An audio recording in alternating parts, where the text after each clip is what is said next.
გამარჯობა მეგობრებო, მოგესალმებით ჰააგიდან, სადაც ჩამოსული ვარ ნიდერლანდების მრავალპარტიული დემოკრატიის ინსტიტუტის 25 წლის იუბილეზე. მინდა მოგმართო თანამოქალაქეებს საქართველოსშიც და სხვა ქვეყნებშიც. ქართული ოცნება არ იპარავს მხოლოდ ფულს. ის იპარავს ჩვენი ქვეყნის ევროპულ მომავალს, ის იპარავს ჩვენს დემოკრატიას, ჩვენს თავისუფლებას, ჩვენს არჩევნებს, ის იპარავს ცხოვრებას იმ ადამიანებისა, ვისაც უკანონოდ აპატიმრებს, ის იპარავს ტყეპარკებს, როგორც მაგალითად კწანისში, და ახლა გადაწყვიტა, რომ ემიგრანტებს მოპაროს საარჩევნო ხმისუფლება და ისინი ამით გადააქციოს მეორე ხარისხოვან მოქალაქეებად.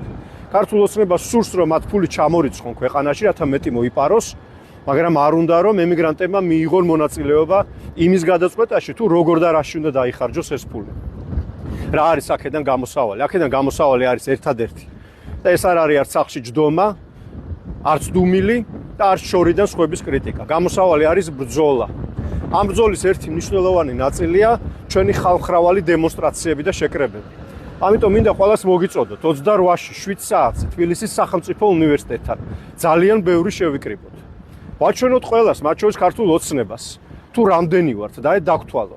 ვაჩვენოთ მსოფლიოს, რომ ისევ აქ ვართ. და რაც თავარია, ვაჩვენოთ ერთმანეთს, რომ არსად არ მივდივართ. ვაგრძელებთ ამ ბრძოლას და ვაგრძელებთ გამარჯვებამდე. ემიგრანტებსაც მინდა მოგიწოდოთ. თქვენ ქალაქებში შეიკრიბეთ 28 ნოემბერს და იქიდან გაგვაგონეთ თქვენი ხმა. ბრძოლა გრძელდება და ეს ბრძოლა გაგრძელდება გამარჯვებამდე. დროებით.